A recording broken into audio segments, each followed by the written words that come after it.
Olá, pessoal, tudo bom com vocês? Aqui é a professora Zilanda Souza e nós chegamos ao episódio 2 da nossa série Um Protocolo de Alfabetização para o Meu Filho. No episódio 1, vocês conheceram a mamãe Kelly, conheceram o nosso Super Kaique e hoje, nesse episódio 2, eu quero chamar a atenção de vocês para 3 premissas importantes quando nós vamos estruturar um plano de atendimento, um projeto de alfabetização para uma criança. Principalmente considerando que essa criança, dentro do atendimento coletivo e convencional, que é a sala de aula, já não apresentava uma resposta adequada dentro dos padrões ditos da normalidade, de acordo com a sua faixa etária, ok? Bem, essas 3 premissas são extremamente importantes. E se você está alfabetizando uma criança com necessidades educacionais especiais, uma criança que tem uma dificuldade para acompanhar o processo da turma, você precisa olhar essas 3 premissas. Olhar para o corpo, olhar para o ambiente, olhar para o estímulo. Vamos repetir? Olhar para o corpo, olhar para o ambiente, olhar para o estímulo. Foi isso que nós fizemos com o Kaique. Nós fomos olhar para o corpo. E ao olhar para o corpo, nós observamos tanto a mamãe quanto a professora, eu observando virtualmente pela câmera. Nós chegamos a uma conclusão que o nível de atividade corporal do Kaique era muito alto. Então ele tem uma necessidade de movimento muito grande. Ele apresenta uma dificuldade de autocontrole do corpo, de manutenção da postura. Então esse nível de atividade alto faz com que o Kaique tenha dificuldade de controlar o corpo durante a atividade. Então ele tem uma necessidade muito grande de se movimentar, ok? Na análise do ambiente, nós vimos que os ambientes onde o Kaique fazia a atividade, quando a gente está falando de ambiente, gente, nós estamos gravando esse vídeo, esse segundo episódio, em plena pandemia, então o Kaique não está indo para a escola, a gente está falando do ambiente da casa dele, onde ele faz as atividades escolares, ok? Quando a gente foi analisar esse ambiente, ele também apresentava excesso de distratores e a organização espacial não estava bem definida. Não estava bem estabelecido qual era o espaço do estudo, né? E esse espaço onde ele fazia as atividades era um espaço com muitos distratores especialmente visuais. E aí nós conseguimos observar uma coisa importante. Como o Kaique se distrai com distratores visuais. Então, muita cor, muito objeto, excesso de estímulo visual acaba fazendo com que ele se distraia mais e com que ele expresse essa necessidade através do corpo. Então, ele tem mais agitação, mais movimento do corpo e por aí vai. Então, nós fizemos uma análise do corpo, de como esse corpo se coloca diante do processo de aprendizagem e foi feita uma análise desse ambiente. Qual ambiente? Ambiente da casa. Bem, e aí, se nós analisamos como esse corpo se coloca na atividade, se nós analisamos como estava o ambiente onde essa criança fazia as suas atividades escolares, faltou analisar os estímulos. E aí nós acessamos o quê? Os estímulos. E aí a Kelly traz algo, a mãe traz algo muito importante. Os estímulos, as atividades que vinham da escola eram inadequadas para a prontidão do Kaique.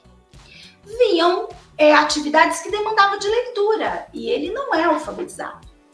Então, essas atividades, elas estavam em descompasso com a cognição, com o desenvolvimento do Kaique. Então, a gente tem aí 3 problemas na base do atendimento. Não tem como começar nenhum trabalho sem intervir nessas 3 bases. E foi isso que nós procuramos fazer. Intervir nesse nível de atividade corporal, nessa agitação, nesse excesso de necessidade de movimento, nessa dificuldade de contenção do corpo. Precisávamos agir nesse ambiente cheio de distratores, nesse ambiente não muito bem estabelecido geograficamente dentro da casa, e precisávamos intervir nesses estímulos inadequados. E aí, olha o que aconteceu. Primeiro, fomos para o ambiente. A Kelly começou a preparar o espaço de dever de casa, o espaço de atividade e o espaço da alfabetização do Kaique. Porque agora, enquanto tiver esse momento, ele vai ser alfabetizado lá na casa dele. Certo? Então, ela vai fazer essa organização, ela retira os distratores, ela organiza a mesa, e foi tão interessante porque numa das situações de atividade tinha uma toalha toda florida, né? Cheia de imagens onde ele fazia os deveres. E aí nós tiramos até essa toalha, colocamos uma base toda neutra, utilizamos o preto e estipulamos o momento do dia onde o Kaique sentaria para fazer a atividade. E aí ficou determinado que aquele era o espaço da casa reservado para a atividade. Então não tem negócio de faz um dia na cozinha, outro no quarto, outro na sala, não. Esse é o espaço geográfico da casa para a gente aprender, para fazer as atividades escolares, para termos a nossa hora da atividade. Então, essas foram as primeiras ações para organizar esse espaço.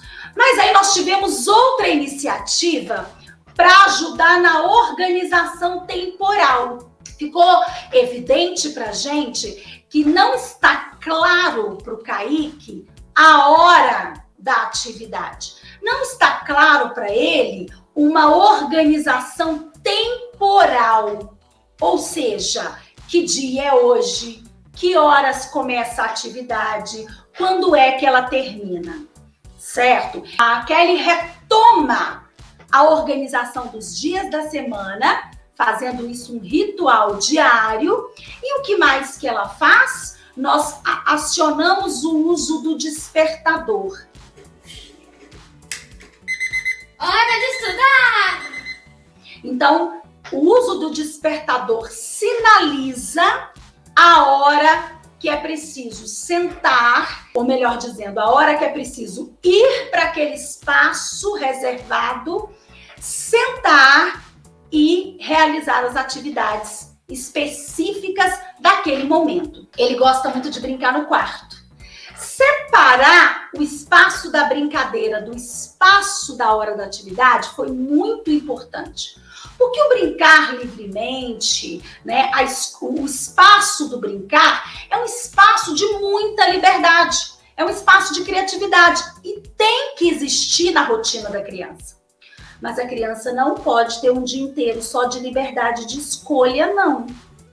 Algumas crianças, inclusive, vão ter dificuldade para equilibrar esses momentos. Então, dissociar os 2 espaços foi uma grande estratégia.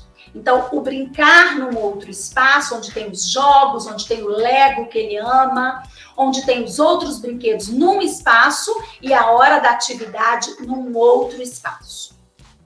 O despertador toca como um sinalizador auditivo de que é preciso mudar de ambiente, é preciso ir para o espaço da atividade.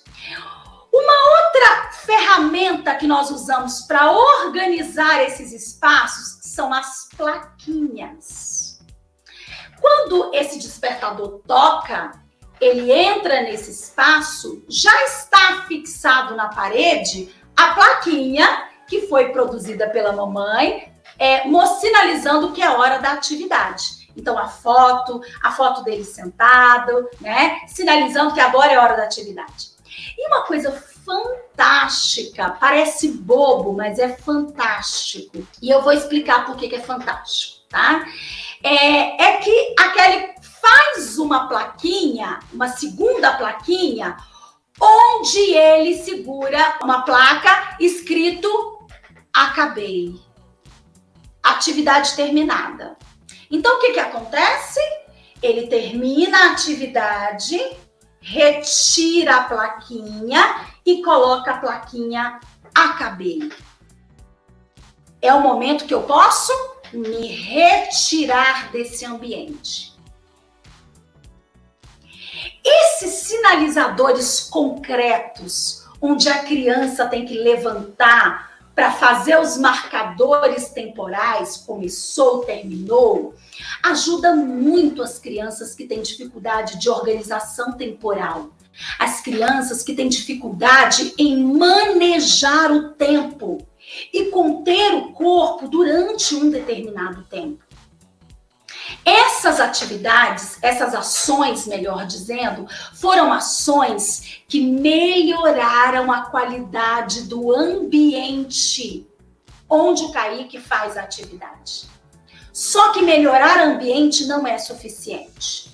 Nós precisamos agora garantir que esse corpo esteja preparado para o momento da atividade. É preciso que haja uma redução do nível de atividade. É preciso que haja uma contenção e postura de corpo durante a atividade. E o que nós fizemos para engajar o Kaique nesse tipo de comportamento? Nós incluímos o sistema de recompensa imediato.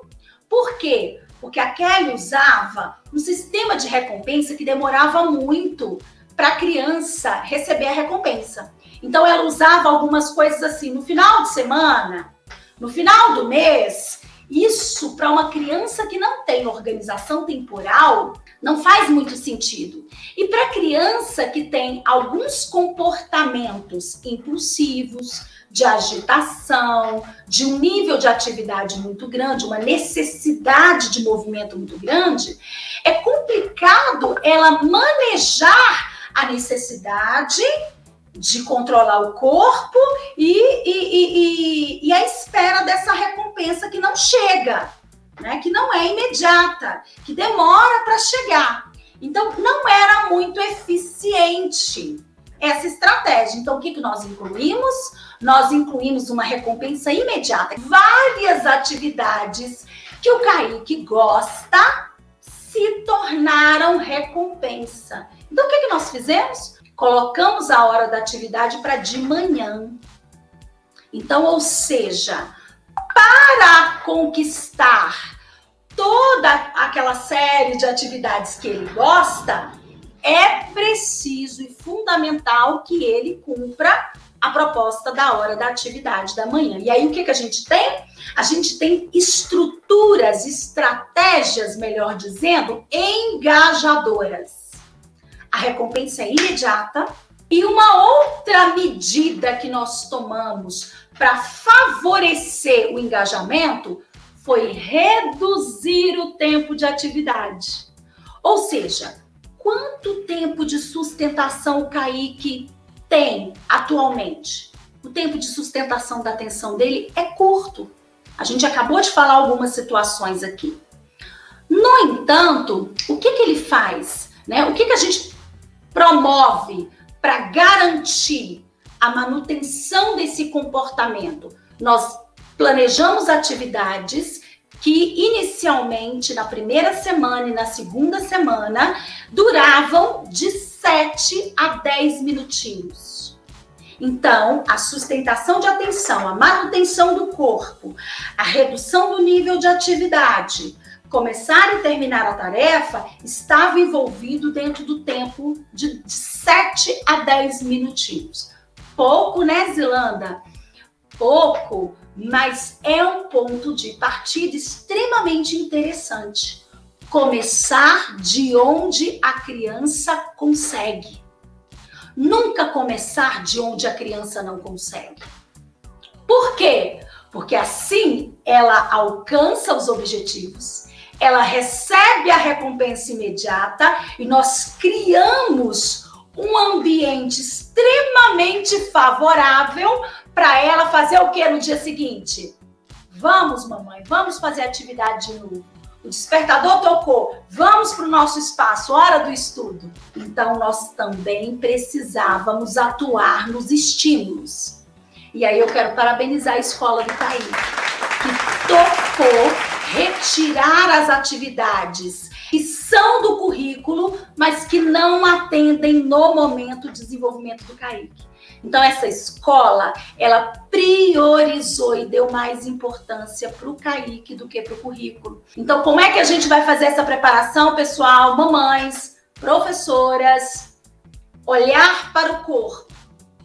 Como esse corpo se comporta, né? Como esse corpo se apresenta para a aprendizagem. Olhar para o ambiente. Como está esse ambiente? Como é a organização espacial e temporal desse ambiente. Terceiro, como estão as organizações dos estímulos. E aí, não pode ser coisa de um dia só, né? Ah, Zilanda, fiz um dia, no dia seguinte o menino estuda à tarde. No dia seguinte o menino está estudando na cozinha. No dia seguinte o menino tem o caderno, o brinquedo e uma televisão ligada. Não dá. Assim, nós estamos construindo a memória de um comportamento. Sim, comportamentos são memorizados. Então, se a criança tem um comportamento inadequado e ela tem a memória de um comportamento inadequado, é fundamental construir uma memória de um comportamento adequado. E para isso, nós precisamos de rituais, precisamos de repetições, precisamos de construir hábito, né? E precisamos de uma mamãe que se posicione nesse momento como uma autoridade, ok?